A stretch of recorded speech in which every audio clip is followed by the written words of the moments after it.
আজ পশ্চিমা সহ গোটা বিশ্বের কুফফার শক্তি ইসরায়েলের ইহুদিদেরকে সাপোর্ট করছে আর গাজাবাসীদের নিপীড়নে চুপ থাকছে। তামাম দুনিয়ার কুফফার শক্তি নবীজির ভবিষ্যৎবাণীকে যেন স্মরণ রাখে। এই ফিলিস্তিনের নির্যাতিত মুসলমানরাই আগামীর বিশ্বকে শাসন করবে।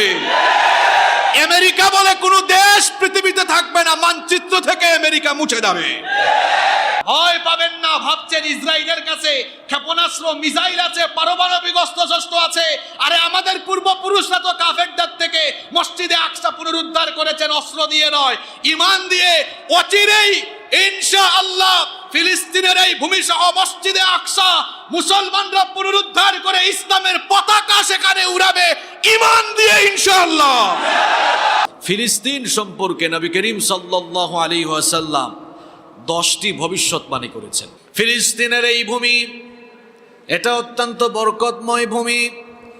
এই ভূমির ব্যাপারে নবী করিম সাল্লাল্লাহু আলাইহি ওয়াসাল্লাম 10টি ভবিষ্যৎবাণী করেছেন। নাম্বার 1, 1 নাম্বার হলো নবীজি বলেছেন, লা তাজালু তাইফাতুম মিন উম্মতি ইউকাতিলুনা আলাল হক যাহিরিনা ইলা ইয়াউমিল কিয়ামাহ। নবীজি বলেছেন, আমার উম্মতের একটি দল কিয়ামত পর্যন্ত হকের উপরে লড়াই করবে, আর তাদেরকে আল্লাহ আমি আমার নিজের কাছ থেকে সাহায্য পাঠিয়ে বিজয় দান করব।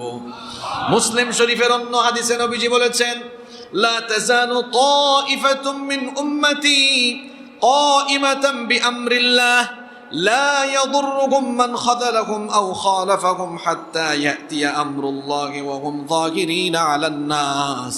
নবীজি বলেছেন, আমার উম্মতের একটি দল কিয়ামত পর্যন্ত হকের উপর থেকে আল্লাহর পথে তারা লড়াই করবে। তামাম দুনিয়ার কেউ তাদের কোনো ক্ষতি করতে পারবে না।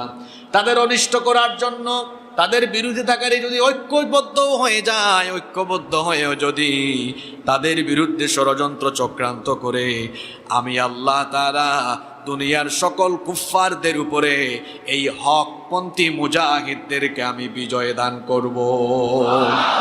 সাহাবায়ে কেরাম বলেছেন, এখানে নবীজি কোন অঞ্চলের লোকদের কথা বলেছেন? সাহাবায়ে কেরাম নবীজির কাছে জানতে চাইলেন। নবীজি বললেন, আখিরি জামানায় কিয়ামতের আগে শামের মধ্যে বসবাসরত আমার ইমানদার লোকেরা, আমার ইমানদার উম্মতেরা হকের উপর থেকে লড়াই করবে। তামাম দুনিয়ার কেউ যদি তাদেরকে সাহায্য নাও করে, একজন তাদেরকে সাহায্য করে বিজয় দিবেন, তিনি কি? সারা দুনিয়া তাদের